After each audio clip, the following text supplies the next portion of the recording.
Մեկնարկել են Սևան քաղաքի ճանապարհների նորոգման աշխատանքները։ Սևան համայնքում ճանապարհաշինական փողոցների նորոգման ծրագրերն ու աշխատանքները դիտարկվում են որպես առաջնահերթություն։ Վերջին տարիներին միմյանց են հաջորդում ոլորտային սուբվենցիոն եւ ընթացիկ ծրագրերը, որոնց շնորհիվ ներհամայնքային մի շարք ճանապարհներ եւ բակային տարածքներ ստացել են երկրորդ շնչառություն։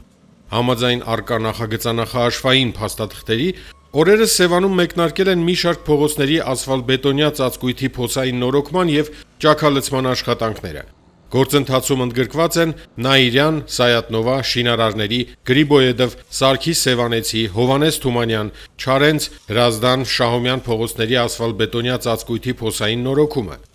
Աշխատանքների մեկնարկը տրվել է Վլադիմիր Կարապետյանի անվան հրապարակից։ Աշխատանքները ներառում են ասֆալտբետոնե ծածկույթի կտրում, հիմքի իրականացում, բիտումի տարածում, ծածկույթի պատրաստում, դիտահորերի եւ անձրևընդունիչների ծածկի սալերի ապամոնտաժում եւ վերատեղադրում, դիտահորերի պատերի բարձրացում, անձրևընդունիչների մաքրում։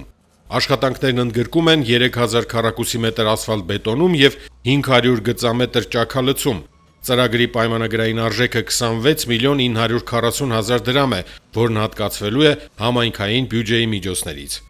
Սուրեն Բարսեղյան, Գնել Հովանիսյան, Արմեն Ղուկասյան, Սևանի STV1 հեռուստաընկերություն, Գեղամահուր։